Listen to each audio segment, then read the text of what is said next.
Hey everybody, Dan Cruzel here with wigaming.com, bringing you Runbow. Runbow is done by 13am Games. It is on the Nintendo Switch as well as a handful of other platforms, PS4, Xbox One, Wii U, and I think that's it. Maybe 3DS. Don't bash me if I'm wrong on that. The game is $14.99, and that is digital only. At least I think it's digital only, at least until Limited Run gets their hands on it. Of course, they probably already did. I did not do my research, so sorry, but I believe it is digital only on the Nintendo Switch currently. Runbow is this platformer party action game where you choose a character, and there are a handful of different characters that you can unlock, and these unlockable characters are like cameos, more or less, where there's like Gunvolt, there's like Shantae, SteamWorld Dig, whatever that dude's name is. The name escapes me, I'm sorry. But you can unlock these characters, you can unlock like a bunch of different art and stuff too. But the basis of the game is to get to the finish first. You want to run, and the background changes, right? So it's like the colors of the rainbow, Runbow. So these colors that come into place in the background then misplace or, well, take away platforms that were once there, right? Because of the matching color. And so that's where you kind of have to be strategic in knowing exactly where to go and what color comes next. The appeal of it all is multiplayer, right? Single player modes are decent. I'll get into those a little bit later, but multiplayer is where it's at. You have online, and you also have couch co-op.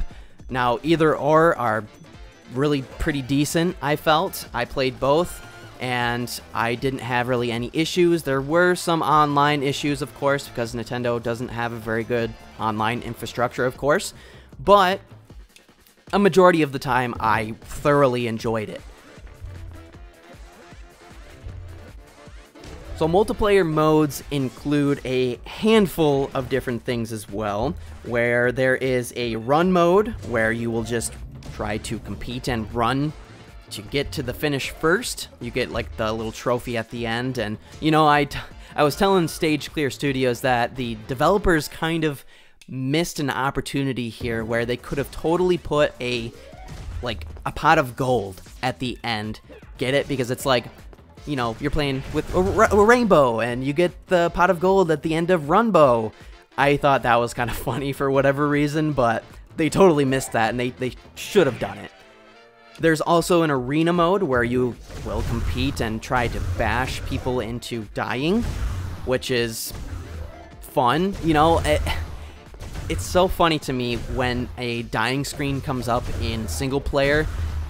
The humor is so there, and it made me laugh, and it changes so often too, where every single time I had died, I was almost kind of happy that I had died just to see what would pop up in text as I died. It was cool. It was really cool. Also, there is a All Hail the King of the Hill, which is, well, King of the Hill. If any of you don't know what King of the Hill is, well, the name speaks for itself. So that's that.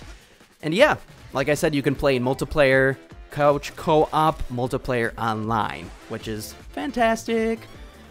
As far as single player, there's an adventure mode, which is like you select a handful of different levels, and it's a time attack. This time attack is ranked, I guess, if you want to compare it to a Japanese type game.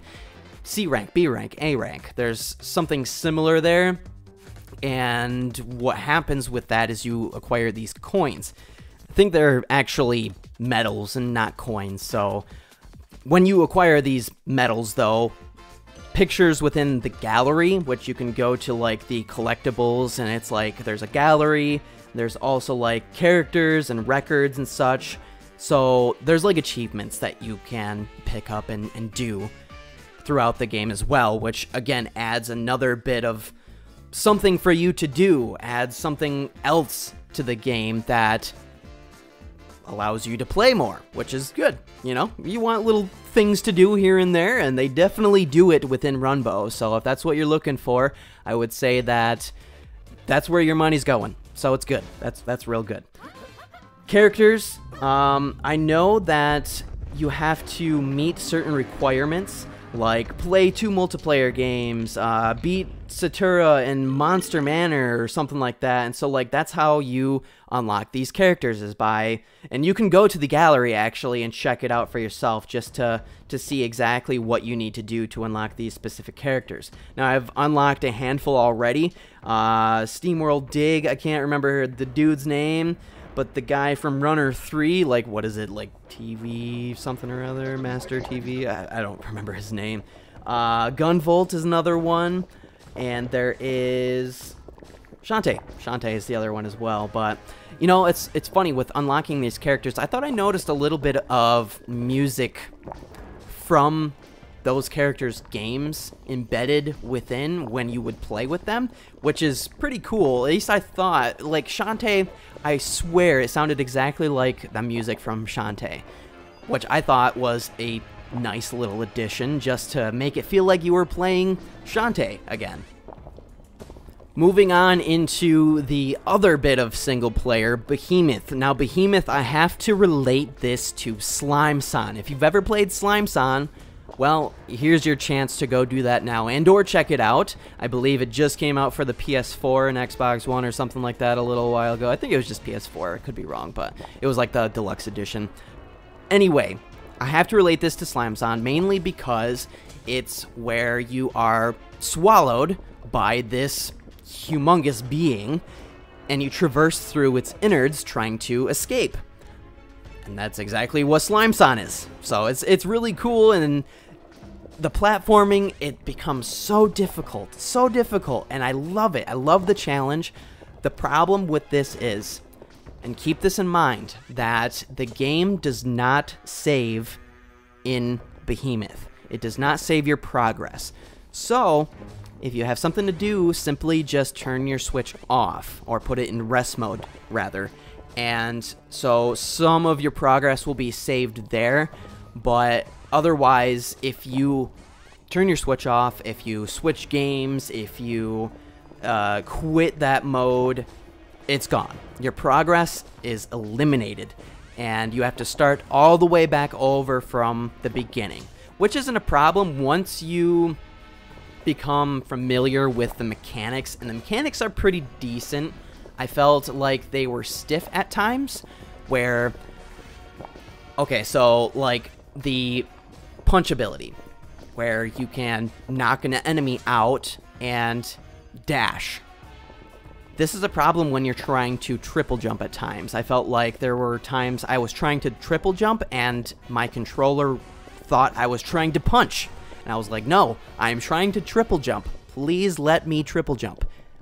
Maybe it was my issue, I don't know, but I felt like 9 times out of 10, I'm exaggerating, 6 times out of 10, I would accidentally press the punch button, like left or right.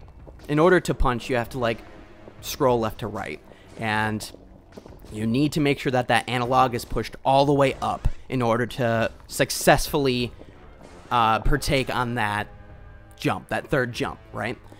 Which is fine. It might, like I said, it might have been my issue. It was something maybe that I needed to fix. But needless to say, Behemoth is the mode that really embedded me the most. What really got me to play the game the most. Set aside multiplayer. I mean, multiplayer, again, is its main draw, but as far as single player is concerned, this will keep you busy for a long time, which is awesome. And again, playing with multiple characters, I felt was really cool. They don't vary in abilities or anything. They all do the same thing. You have a punch, you have a triple jump.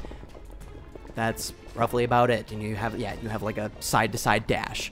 So that's fine. I really, really like what the colors add into the game and how the platforms change. It's just, it's unlike any other platforming game I've ever really seen, which is perfect. This game totally fits on the Switch. I love it. I love that it's a party game, where you can take it and say, hey, guys, come on, let's play this game together, because it's seriously a fantastic party game, and I highly recommend that you play it in multiplayer.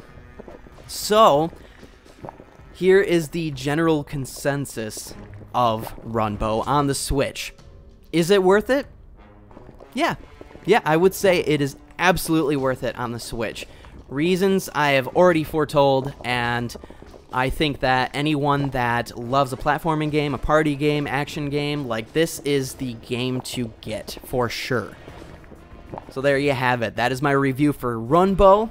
If you like our content, be sure to check us out here as well as on Twitter, on Instagram. We post a handful of different things, although I've been kind of scaling back because I'm going to start doing my own thing called Indie Drop. I guess I'm going to plug that in here now. Indie Drop is something that I am going to invest in and really just kind of dive into because I'm an indie guy. That's where I'm at. That's what I do. So, again, if you like what I do, be sure to check me out there, as well as the bi-weekly podcast over at wigaming.com. And again, thanks to the developers, well, not developers, but publishers, rather, for providing us with a review code. And thank you for tuning in.